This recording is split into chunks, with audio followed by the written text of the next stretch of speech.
recent years, the issue of nuclear weapons has become increasingly prevalent, as they are used as threats by countries such as North Korea and the United States of America. But what sequence of events have led to their usage today, not as actual weapons, but as a threat instead?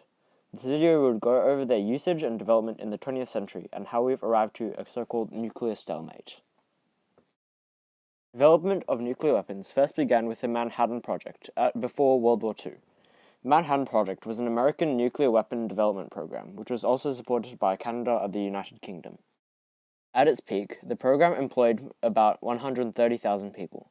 This was justified by fears that the Axis powers' nuclear weapon programs would be able to develop the technology first, which was a popular theory among defectors.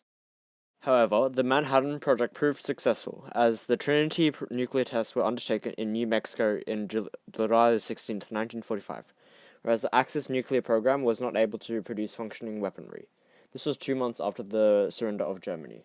However, these bombs would later be used on the Japanese city of Hiroshima on the 6th of August 1945, and again 3 days later in Nagasaki on the 9th of August 1945.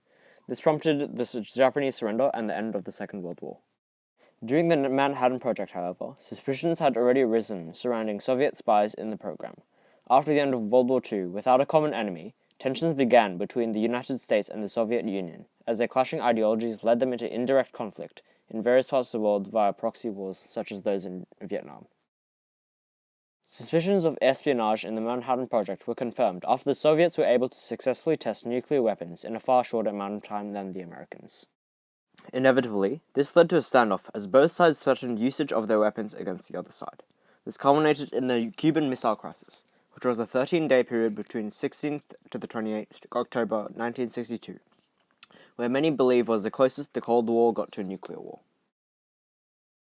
After the failed Bay of Pigs invasion in 1961 and the stationing of Allied nuclear missiles in Turkey and Italy, several Soviet missiles were given to Cuba by the Soviet Union to use as a deterrent against a second invasion, as well as a response to the American missiles being so close to the Union.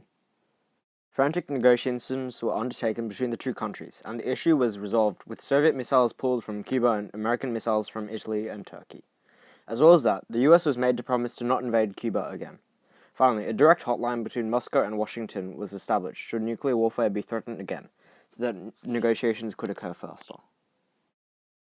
Nuclear warfare was avoided once again 21 years later, on the 26th of September 1983, when, while working at a Soviet nuclear detection system, Lieutenant Colonel Stanislav Petrov was alerted to a Soviet satellite detecting 6 nuclear missiles launching from the United States to the Soviet Union.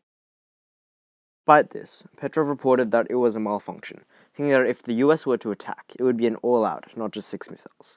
The belief was later confirmed when it was found that the satellite had detected reflections of the sun's rays of high-altitude clouds. It is believed that Petrov prevented a retaliatory Soviet missile strike, which would have in turn prompted an American response leading to total nuclear warfare. Throughout the Cold War, both sides came very close to launching their missiles at one another on several occasions. But why did neither side actually take action? The reason was that both sides feared the consequences of mutually assured destruction. On top of explosions and radioactive fallout, ash from the ensuing destruction would then be thought to cloak the atmosphere, preventing the sun's light from reaching the surface, creating a so-called nuclear winter, which would not only affect the nations hit by the missiles, but also the majority of the world. This idea states that should one side launch their missiles, the other side would be able to detect the missiles and launch their own before the missiles hit. This would lead to both sides being completely destroyed by the missiles.